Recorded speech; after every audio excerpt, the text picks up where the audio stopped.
Well,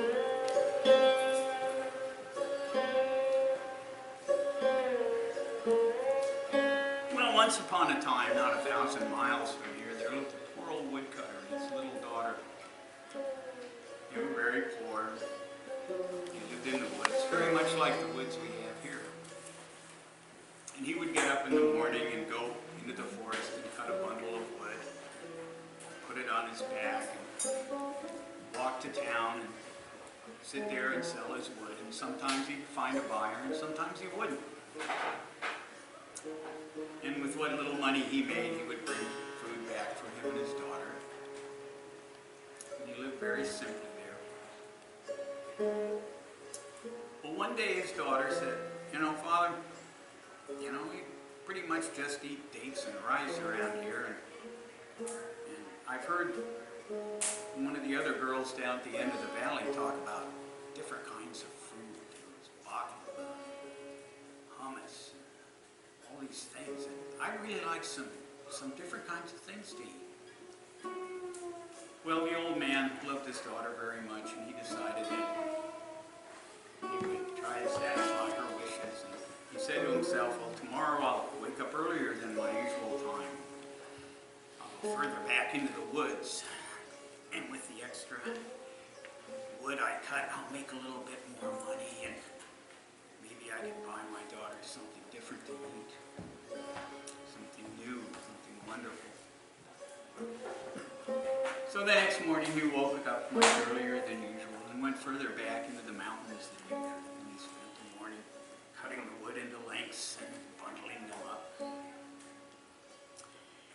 he went back to his house, and it was earlier than he usually got to the house to eat his breakfast before he went into town. So his daughter was still asleep. Knocked on the door and said, "Daughter, open the door. I cut the wood early and I need to get to town.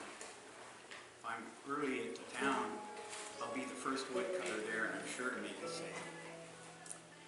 But the little girl was sound asleep, and she was a pretty sound sleeper, actually.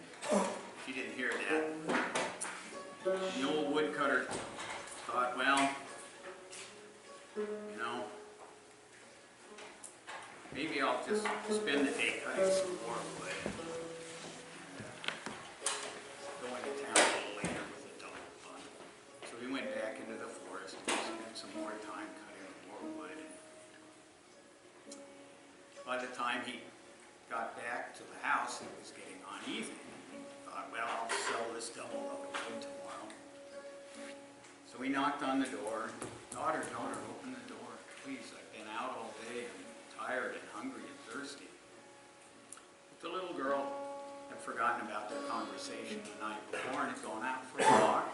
When she came home, she ate a little food and fell back asleep and locked the door. She was kind of concerned about her father, but sometimes he stayed overnight in town. Things were different. Well, the old woodcutter, being tired and hungry, had nothing much to do, but he lay down on his bundle of wood behind the house and fell asleep. Well, very early the next morning, before it was light, he woke up because he was cold and tired and hungry. And it was dark. And out of the darkness he heard a voice. The voice said, "Hurry, hurry, come this way. If you need enough and want little enough, you will have delicious food." And the old man got up and he walked in the direction that he thought the voice had come from. And he walked and he walked.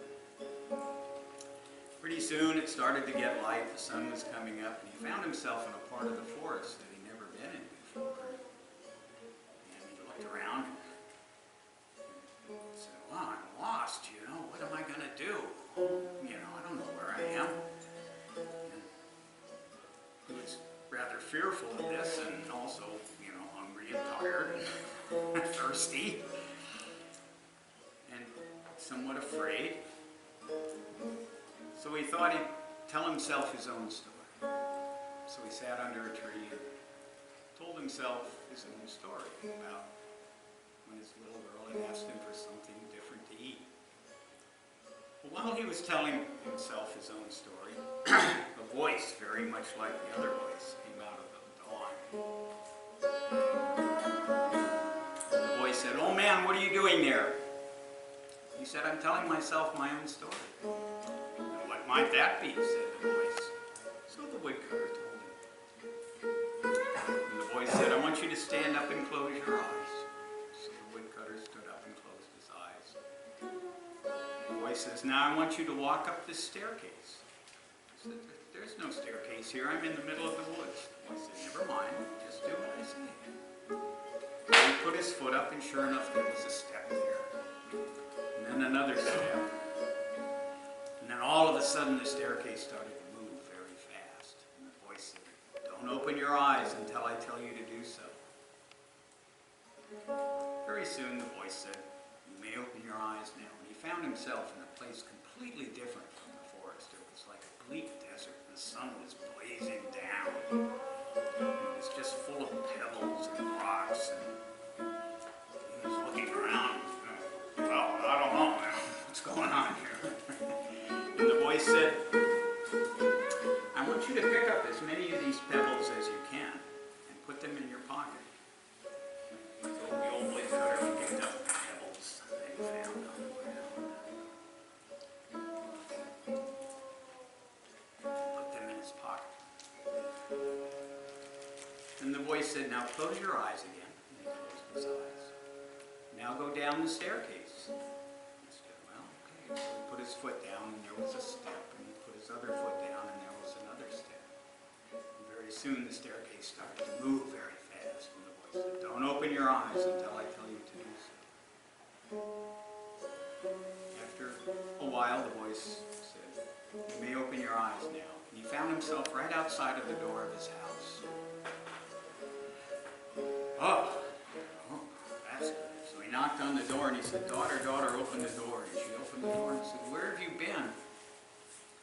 And he explained to her what had happened, but it didn't make much sense to the little girl, so she didn't pay much mind to it.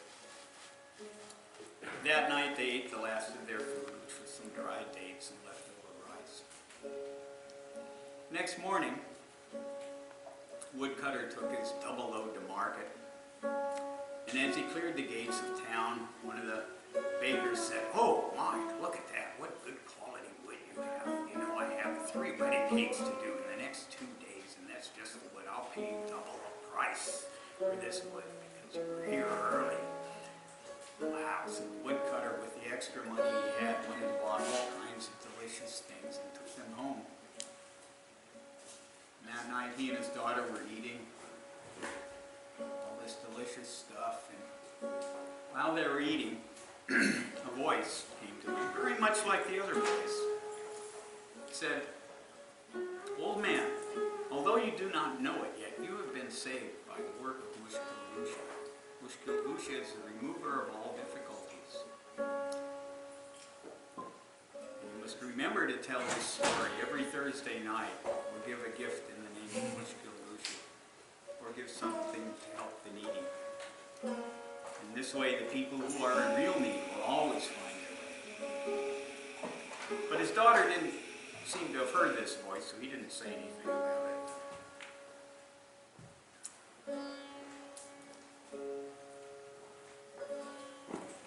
The next day, he went out and cut more wood and went into town. This went on for the week, and he always found a buyer, and he always got a good price.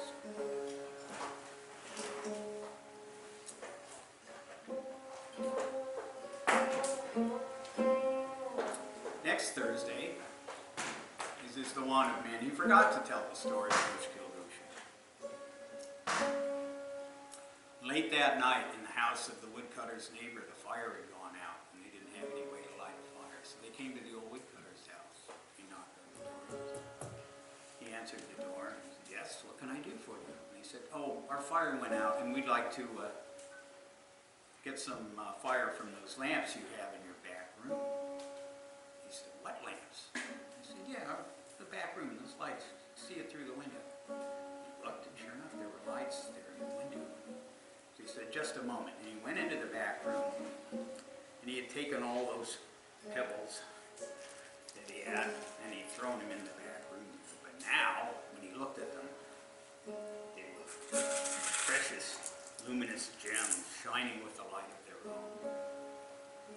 But it was a coal light and you couldn't light a fire from it. So he went back to the neighbors and said, "I'm sorry, I have nothing for you," and shut the door in their faces. The neighbors went away muttering, but they leave our story here. The old woodcutter and his daughter took the gems and looked at them, and they were marvelous things, marvelous things. And he made a plan. He would go on the pilgrimage, and at every town they stopped, they sold a few.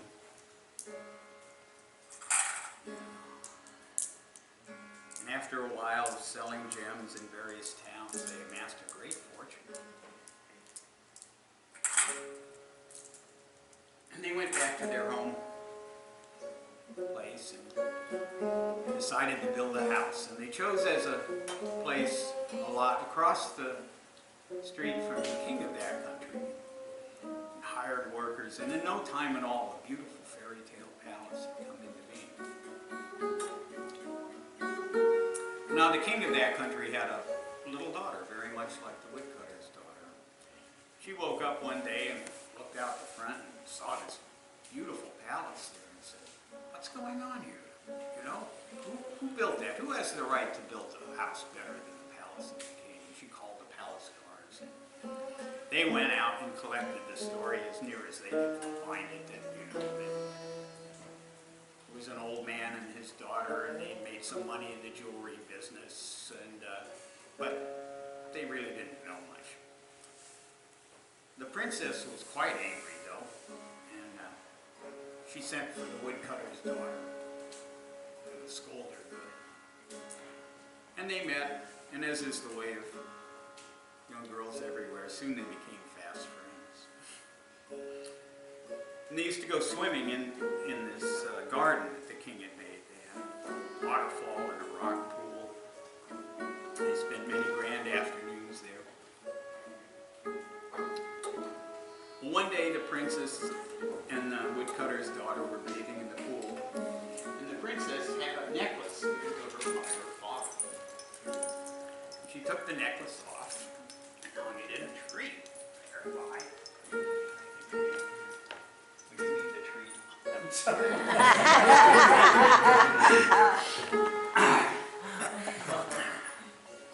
Well, that night, the king and his daughter were at dinner, and he said, "Oh, daughter, where's that beautiful necklace I bought you for your birthday?" And she said, "I don't know. You know, I wear it all the time.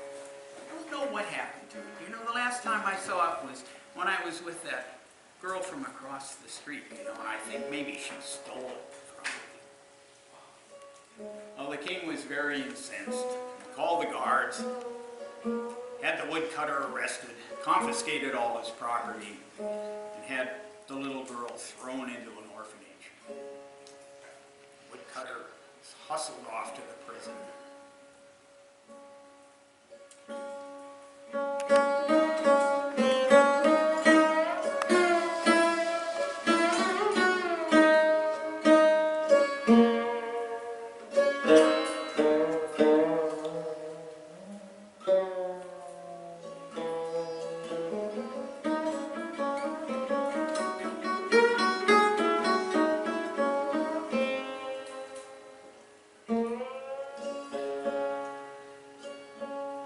As was the custom in that country, after a stint in prison, the old woodcutter was taken out of there and chained to a post down in the marketplace, with a big sign around his neck, big wooden heavy sign.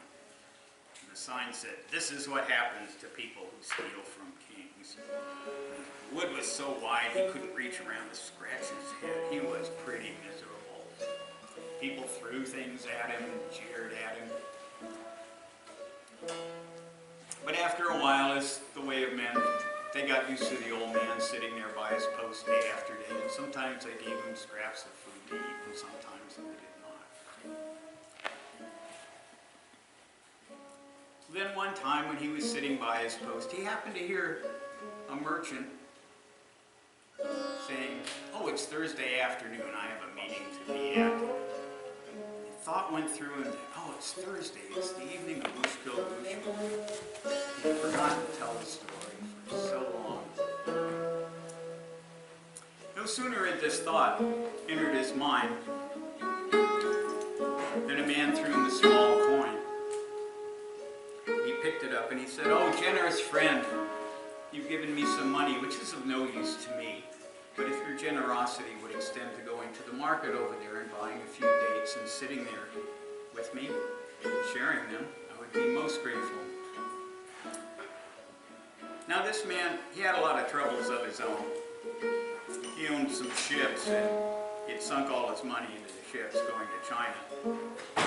And they were long overdue and the creditors were looking at him, you know, with greedy eyes. But he sat with the old man, and the old man told him the story of Muskil Gusha.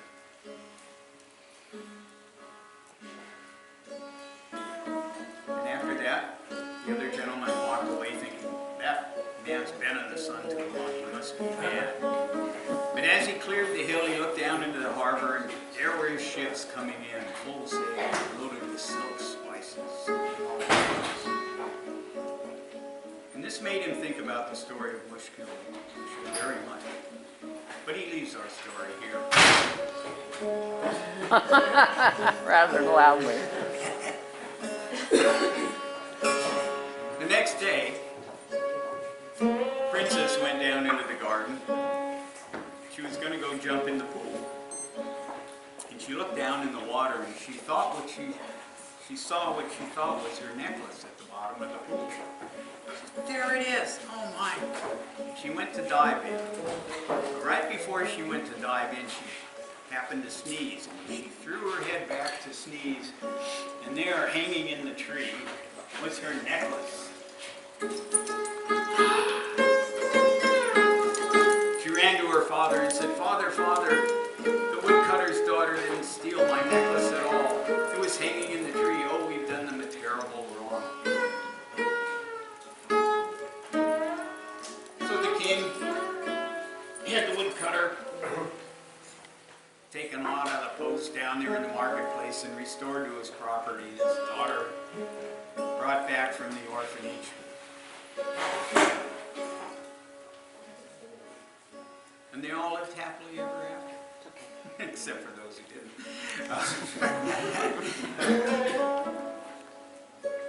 So these are some of the incidents in the story of Muskil Gusha. It takes many forms. Some people don't recognize it. But it's because of the work of Muskil Gusha and the people who tell the story of Muskil Gusha on Thursday nights that the people who are in real need will always find their way. So, will you tell the story of Muskil Gusha on Thursday nights and help his work? I'll tell a story. The Mulla's Nasrudin had a friend who brought him a couple of ducks, and so Mulla Nasrudin had his wife cook the ducks, and they had a wonderful feast. And the next day, someone appeared at his door, and he said, "I am the brother of the friend that brought you the ducks." You know, Nasrudin had some duck left over, so his wife made them a nice little duck salad with some goat cheese and stuff like that. And the next day, someone showed up at his door. And he said, "I'm the cousin of the brother of the friend that brought you the duck." Nasrudin still had a couple of little duck wings left over, and he made some little crepes with like the duck wings, and they ate that. And the next day, someone showed up and he said, "Well, I'm the cousin's brother-in-law, actually, of the friend of the brother of the guy that brought you the duck." He didn't have much left except for the carcass, but he boiled it up and he made a nice little soup, and they passed a pleasant time. And on the day following, someone showed up and he said, "Well, I'm the nephew of the brother-in-law of the cousin of the brother of the man that brought you the ducks." And Nasrudin had nothing in the house So his wife brought them both 2 bowls of hot water. And the guest looked at this and he said, "What is this you have brought me?" He said, "This is the soup of the soup of the soup of the duck."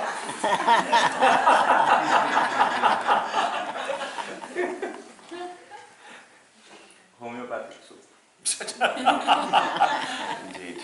Mulla Nasrudin was asleep at night, and it was a very, very cold night. He and his wife were all snuggled up, and they were all happy. All of a sudden, they hear this horrible racket downstairs. Would you go and stop that? Something's going on down there, and he looks out the window, and there's 2 men that are fighting with each other. It's really terrible, and they're getting hurt. He goes, this has to stop. He said, "Well, go stop it." He says, "Okay." So he goes downstairs. He takes the blanket off the bed, wraps himself, because it's freezing cold. Opens the door and he goes out. He said, "You stop this. This fighting is keeping my wife awake." And they grab the blanket and they run. And he goes back upstairs. He said, "So what was their problem?" He said, "They were cold and they needed our blanket."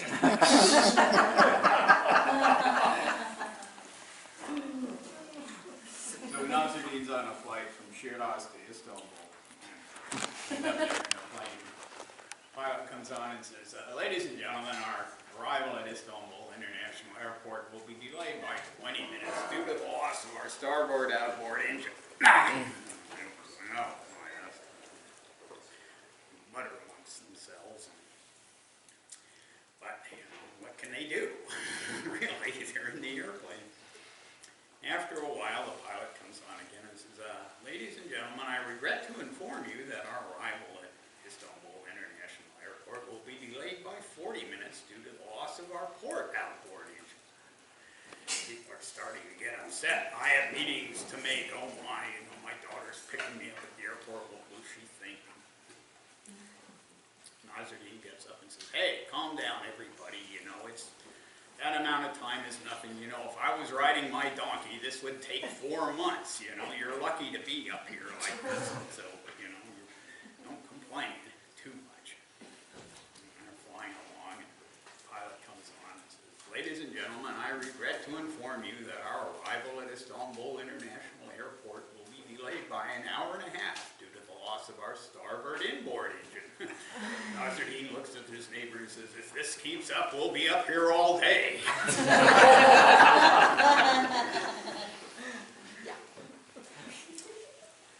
Well, hey, Wade, you want to... Oh, we have to tell 7 Nasrudin stories. Come on. All right, so Nasrudin he was piloting the raft that took you from one side of the river to the other.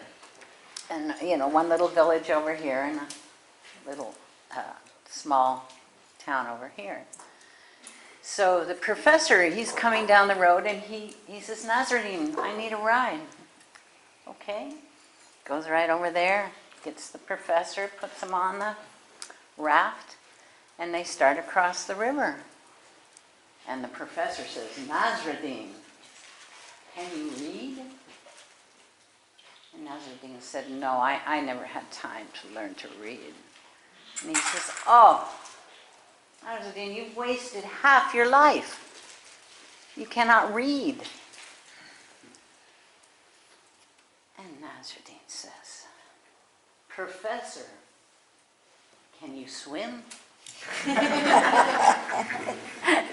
And the professor says, "No, I never had time. I was studying and reading."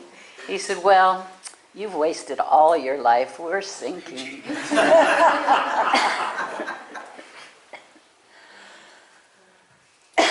That is 4.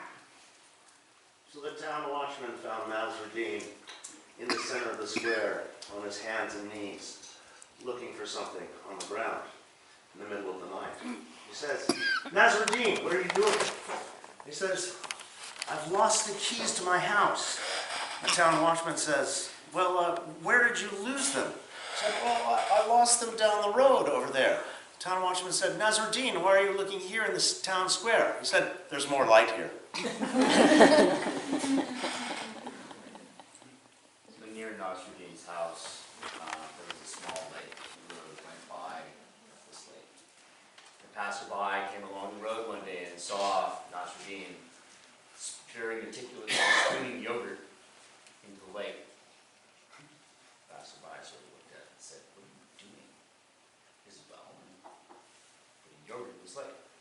See that? Why are you putting yogurt in these legs? Well, hope is that this will turn the entire lake into yogurt. We can all have this great feast. That's when I looked at him and said, it doesn't work that way. You will not get a lake of yogurt. Ah, but what if it did?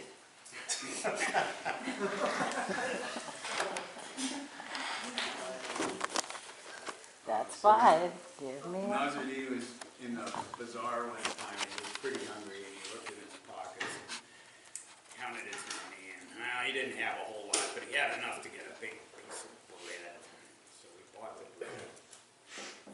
Next door was the kebab seller, and so he took the bread and he held it over the roasting meat, you know, flipped it over, get some of the aroma of the meat on the bread.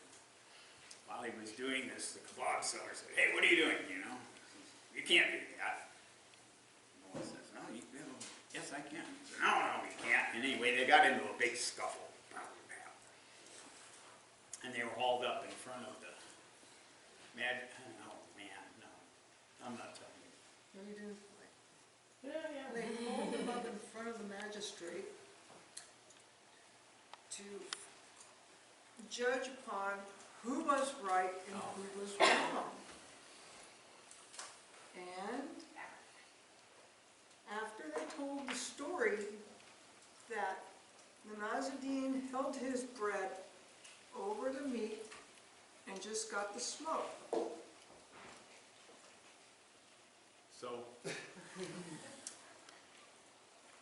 So the judge, the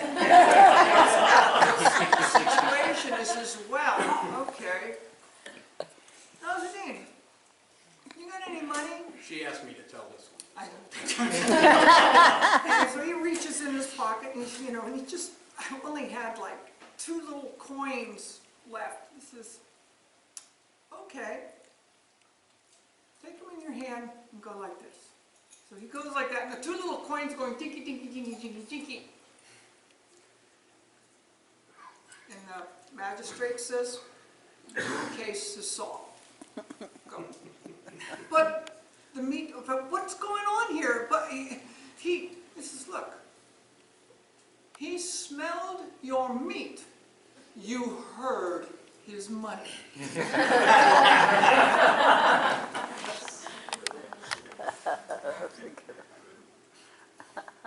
That's 6, right? That's 6. One more. The flying...